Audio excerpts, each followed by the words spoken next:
Hello, everyone. My name is Ned Dennison. I'm the chairperson of the International Marathon Swimming Hall of Fame. Over the last years, we've been watching something happen in the sport, which is more and more local and regional halls of fame dedicated to open water and marathon swimming. We absolutely applaud them all. It gives a chance for more and more people to understand and appreciate the heroes of the sport wherever they may live. So today we have with us Charlotte Bryn, who's representing the Vermont Open Water Swimming Hall of Fame. Charlotte, say hello. Hi, thank you for having me. Great to be here today. And just so you don't get confused, Charlotte does have a Kiwi accent. And we've got Fergal Somerville from Dublin, who represents the Ireland Marathon Swimming Hall of Fame. Fergal, say hello. Hello, everyone. Charlotte, let's start with you. Just introduce yourself, brief on your swimming highlights, and talk about your organizational exploits, and then talk about the halls of fame you're in and what you actually do for your hall of fame. Oh, absolutely. So, my background is I'm a native New Zealander, Kiwi. I moved to Vermont in 1998 and shortly after discovered the beautiful open waterways in Vermont, which is lakes and rivers and reservoirs. I first dabbled into open water swimming across Lake Champlain, which was 8 miles in 2007. And since then have stretched the distances. I really love it out there in the open water. I have completed the Triple Crown, which took a substantial amount of time and allowed me to do a lot of other fun swims along the way. And since then, I really discovered and grew a great love of helping people grow to reach their swimming goals, whether they're 1 mile, 2 miles, 10 or longer. And Vermont's got a great environment for that. I'm also have been involved in aquatics for many years. I got certified to coach and teach around 40 years ago. And for the last 24 years, I've been the director of a pool and fitness center here in Vermont, which is a great segue to help encouraging people learn to swim and get into the open water. Our organization, the Vermont Swimming Hall of Fame, recognizes three categories. We recognize marathon swimmers of 10 kilometers or more. Also, ice swimming and swimming below 5 degrees Celsius or 41 Fahrenheit for any distance. And also, the third category is contributors, and those are pilots, coaches, organizers, volunteers. And for our Hall of Fame, it was started in 2016. It was the brainchild of Phil White and Ned Dennison.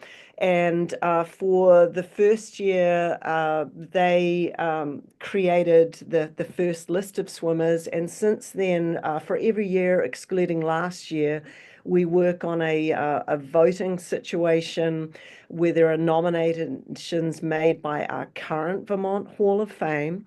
And what we ask people to do is submit someone in three categories. They can be from Vermont, or they can be people that have a strong connection from Vermont. And what we ask is if it's in a swimming category, that the person that is nominating a swimmer includes their major epic swims of 10 kilometers or more, the body of water, the date, the time, a little bit about the swimmer who supported them. We're also looking for their contact details and their hometown. The same thing in the category for volunteers. We're looking for the primarily the Vermont swims, but also other epic swims that they've been involved in volunteering, directing, kayaking, piloting, or coaching. And then for ice swimming, I think where we are unique is that we're not requiring a certain distance. Someone's not required to complete a mile or a kilometer ice swim. And since 2015, Phil White of Kingdom Games has done an incredible job of bringing ice swimming to Vermont with an annual event with distances that are as small as 25 meters or as long as a 200 in very, very cold waters. This is 31 to 32 Fahrenheit. And we really see a lot of people who may not have been involved in distance swimming can swim a shorter distance and can embrace taking on that ice challenge. And I think it really has a really diverse amount of people in our Hall of Fame. So that's a brief summary. As far as how we announce, we will contact the swimmer or the contributor or the popsicle directly. And then in past, we've shared with the daily news of open water swimming and done an individual socials push for each person. We've designed our own little logo, giving you a little Hall of Fame thing here. And we do a swim cap, a key tag, some stickers. We have not got to get ourselves together to have a dedicated website. It's something that we would like to do. But in the past years, since 2016, I've been working along with this with my co-chair, Bill Ship. And we would love to see that growing and newer entry-level swimmers get more involved in driving the push on keeping this going and highlighting Vermont swimming and encouraging people to get involved. Fergal? Excellent. Excellent. Thanks for that, Charlotte. Firstly, it was lovely to hear some of the names you mentioned there because I've known them and come across them over the number of years. In relation to my own background, I am 62 years of age. I took to open water swimming in or around 2007, 2008, and found that I absolutely loved it. And then found a couple of friends here in Dublin, Ireland, who were swimming longer distances. They were practicing for the English Channel. So I found out I was able to keep up with them and go along with them. So I traipsed along after them, not knowing what I was letting myself in for. But what I let myself in for is an activity that I absolutely thoroughly enjoyed and continue to enjoy.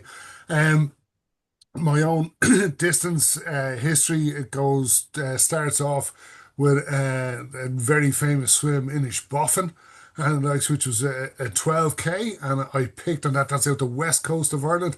I picked that because if I was going to wuss out, I'd wuss out there rather than the English Channel. So I didn't, and I continued on, and I've done the English Channel, the North Channel, Bristol Channel. And I also holiday on the Aran Islands every year, and I've swam around each of the three islands there. I think it's a unique record in itself. But I've done a lot of other long distance swims, including Cork to Cove and several other swims, mostly around Ireland, I have to say. I am a member of the Ireland Marathon Swimming Hall of Fame. That hall was started in 2017 by Ned and a few others who were members of the International Marathon Swimming Hall of Fame. And just to plug some of them, there was Steve Redmond, Billy Wallace, and a couple of others who had a long history dedicated to distance swimming here in Ireland. So they formed the first contingent by virtue of their membership of the International Marathon Swimming Hall of Fame. And after 2017, they started roping in other swimmers. And I remember being nominated for it and wondering why I was being nominated. And then I think it was a year or two later, I actually got in. And when I got in, I saw others who were in ahead of me, who I'd admired and often used for assistance. But I also saw a lot of other people out there who I thought, wow, how did I get in here ahead of these guys, you know? So anyway, Ned dragged me in kicking and screaming to help with the administration a number of years ago, the year after I got inducted. And I have sort of worked on that over the last couple of years. And we have a similar method now of bringing people into the hall, right? There are qualifying criteria, and the qualifying criteria are that you're Irish, or you lived in the island, or you were here when you were doing your marathon swimming things. Um, as of this year, and we've just recently completed the class of 2025, we now have 45 fully fledged members, and these are individuals. And we also had a number of agencies and organizations which we brought in.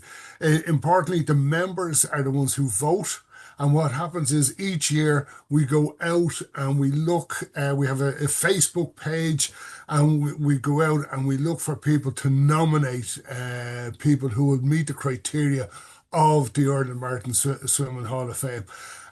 I usually take over from that point, and I liaise with any and all that are nominated for the hall. The way we run it is it's very much confidential, and it's done on a confidential vote eventually. But in recent years, we have developed a template document, and again, it's similar to what you were mentioning, Charlotte. We everybody gets presented now as a single page. It's like their CV. It's a very brief history of their origins, where they came from, coming into Martin Swimming. We then have a paragraph on their history within Martin Swimming and what they've done, and we'll produce a table of their most memorable Martin swims. And after that, then we'll also give other information which may be related to charitable work or to activity in other sports, because we would have people in the hall who maybe have been through Ironmans or 5 or 6 Ironmans and stuff like that, and it fills out, I think, some of their sporting history. So when we get that, everything goes into one single page. And like I said, I edit this and I liaise with the individuals. As for the individuals, I explain how it works.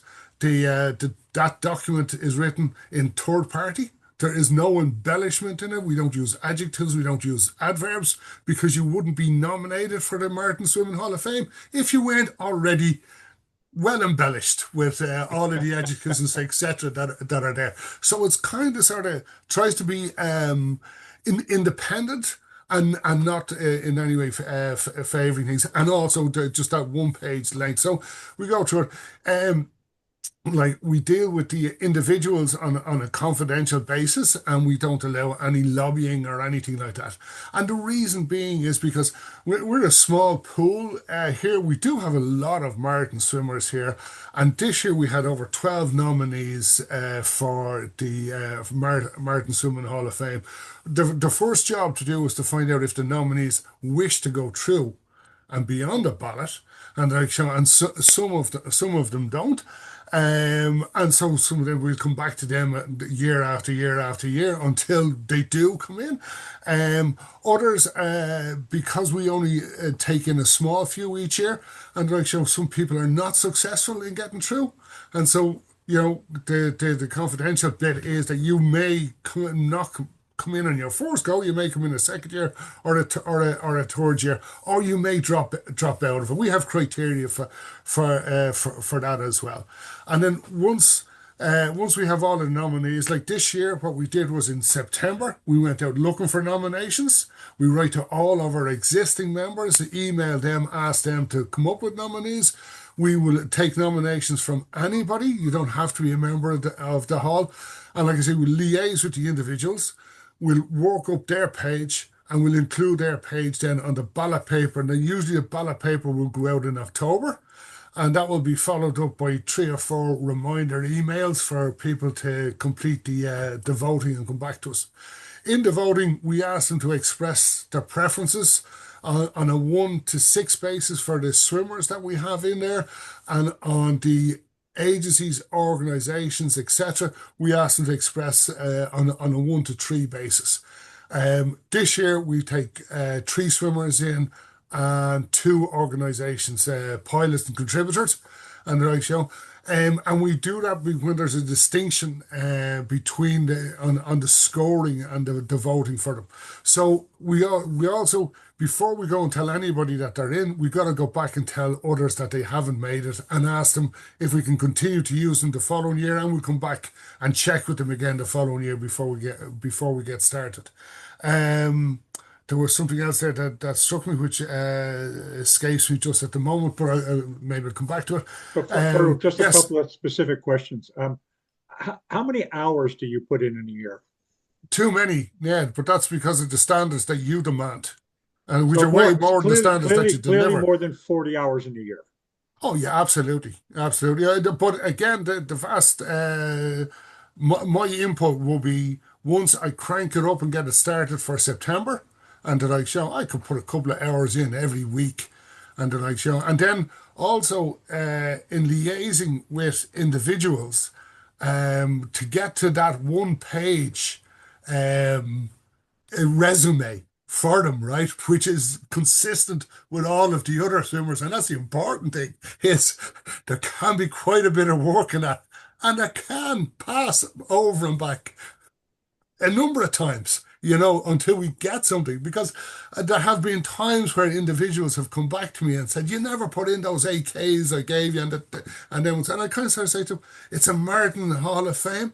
And they're like, "So you're here because you've obviously got marathon swims in there. And if you've got marathon swims of more than 10K, you've got plenty of swims of less than 10K. And everybody has. So again, a bit like that without the embellishment, we just leave them out of it. And so that page makes a nice presentation and the likes of the individual. And it's, for some who have done a huge amount of swims, it's a nice sort of summary of that large number of swims.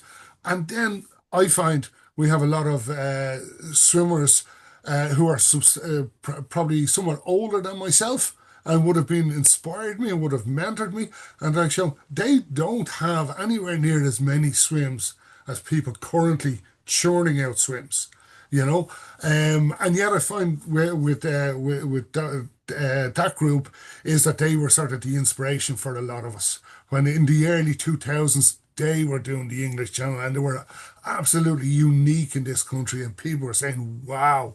And they're like, now people who do the English Channel have 10 or 12 other swims there that just fit in around that. But they, a lot of those swimmers, they were doing swims of that distance, but not sort of recording them, and they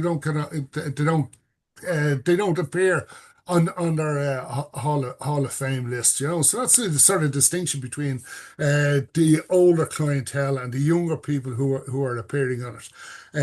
This year, for example, we've had the youngest ever member into our Hall of Fame here, and that's a young guy of 17 years when he did a two-way in the North Channel, and he had done a whole lot beforehand. And again, even with the likes of himself, I used to often have a look at the Strava here at the weekends, and I would see he was after doing a 20K training swim, and there's nothing recorded on it. And like, 20 laps of Sandy Cove Island, and phenomenal amount of work. And so it's great to see a youngster like himself getting in it, and it's also great to see some of the older guys getting in it because a lot of the older guys who are in their 70s and at this stage maybe think that they've been forgotten about it, and for them to be brought back in and like, it's wonderful, and it's wonderful to see them and like, I'm thinking of one individual who was a recent inductee, and even just working through with him and then him getting voted in, and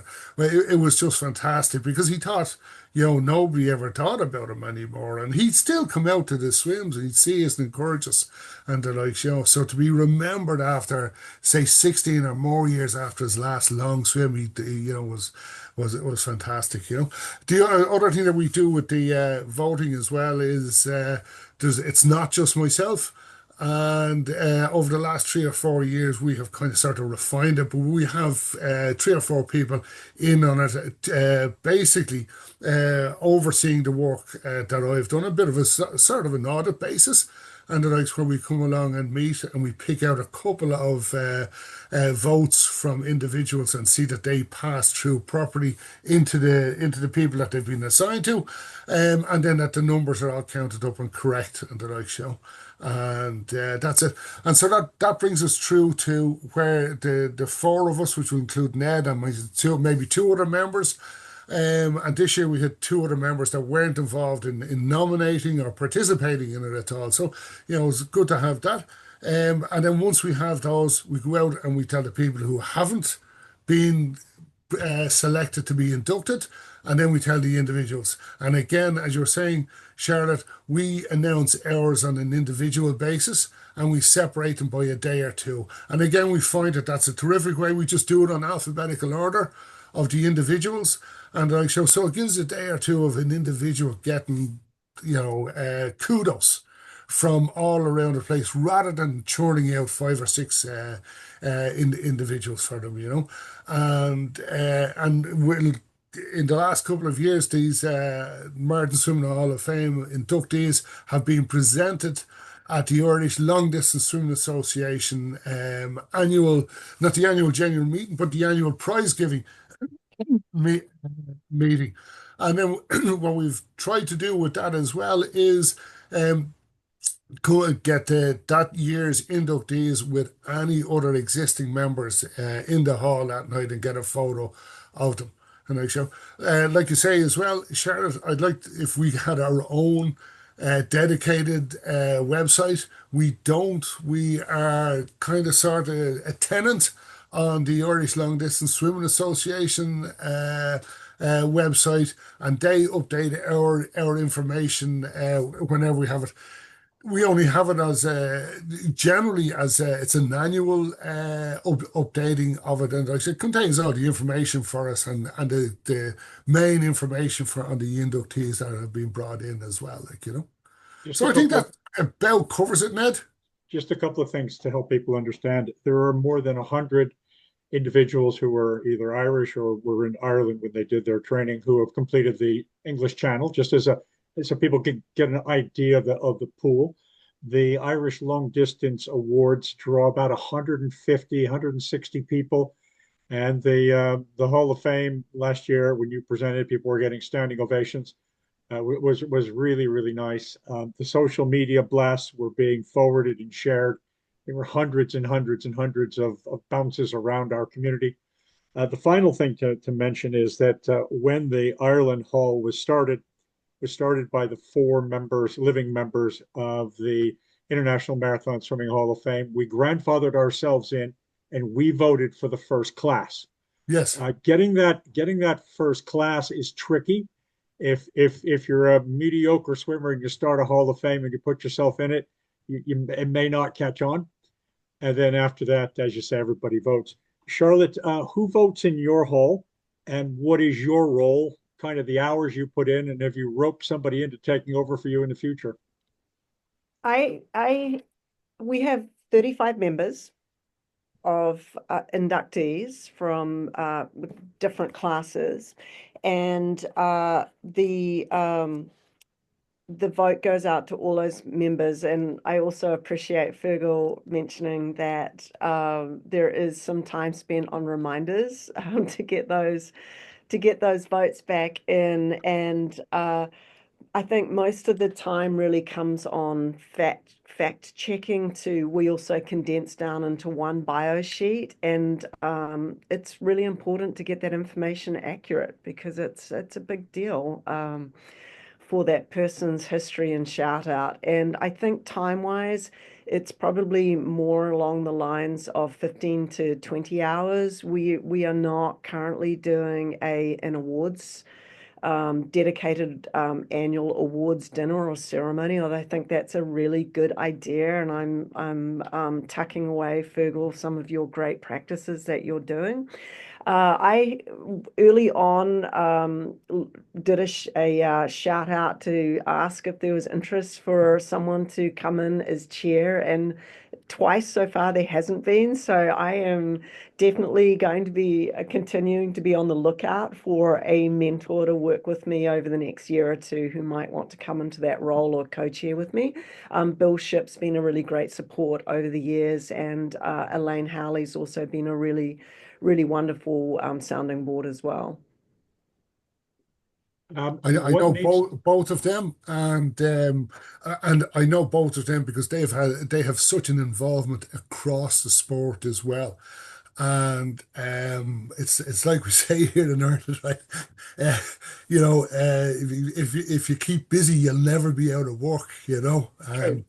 And I find as well, it's the reminders go out, and then I'm often even when I'm talking to people and outside of the voting process itself, because the voting process, it's just it, and you have to keep independent from people, keep independent from the nominees, but also not try to be uh, over arming the people that haven't yet turned up to vote or something like that. And you usually try to cajole them by, sort of saying to people, like, as with myself, as I mentioned earlier, I was surprised when I got into it. And then, and then I actually found out more about it afterwards, and I was even more surprised that I was in it because there were so many people out there, and and the one thing the way I always sell it to people is as well is it's probably the highest honor you're going to get in the marathon swimming in your community because you're being voted in by your peers. It's not America's Got Talent. It's not sort of selling votes. You're not allowed. It's just, it's not, it's prohibited. And they're like, so it's people pick up a sheet and they'll have 16 bios and they'll read across it and they're like, and, sort of ask them to read everything, and that's why we make everything the same. And they're like, because it's very easy to get into those 16 and say, oh, I know these three guys. And they're like, sure. And, and you know them personally because you've swam them or met them or whatever. But you really got to get into them and see who people are and what they've done. And they're like, because quite often, a lot of people are in our American Swimming Hall of Fame. Present company accepted, Ned. I include myself in all this, but quite a lot of them. And I kind of go back to the older folks. They weren't there singing their own praises or anything like that. There wasn't social media. They weren't able to tell. We were reading up and finding out about people like Kieran Fitzgerald in Sligo and the like, showing what he did and like, picking up a phone and speaking to him and getting him to do stuff. And the like, getting him to tell you stuff and mentoring you on through it. And the like, and he'd be back to him. Ned was there as well. Another great guy was Martin Cullen. And the like, and these were people who you could pick up the phone to them because there was no social media, and they talk to you for an hour or so. And they're like, and they give you all the encouragement that you need. It's a much bigger field now, and it's people are much more interacting with each other, more so now. But that was, that was a terrific part of it, and really enjoyed that, And So you each have a good supply of nominees for the future, and that supply is probably growing. You each got at least half of the current members interested enough to vote. The only challenge that I see for both of you is getting that person lined up to slowly start helping you and to take over at some point, because without organizers like yourselves, the halls don't function. They need one or two people who will put in those hours and get the ballots out and do the fact checking. I'd like to add, Ned, it's for everybody out there. I mean, Fergal and I, and Ned, I'll include you. It's such a privilege. It's a real labor of love, and Fergal touched on that. The relationships that you make and the incredible inspiration you get from speaking to so many people. And, we've done a similar thing of inducting swimmers from 20, 30 years ago, and they are just absolutely overwhelmed with joy that someone's Yeah. taken the time to reach out. And for me, it was like, I can't believe I'm picking up the phone and talking to this person. Yeah. What an honor. And so, it really is a real labor of love for anyone who does want to get involved. It's a real joy. It's Yeah. not a hardship. Yeah. So I'll stop you both there. Thank you very much for taking the time. We hope to inspire others in the world, whether it's a country, a city, a swimming club. It doesn't really matter what it is. I know culturally it's more of an Anglo-Saxon thing than it is a Germanic thing, for example, to have a Hall of Fame. But the concept does catch on, and we wish everybody luck locally and talking about these things and see if there's something you're interested in doing.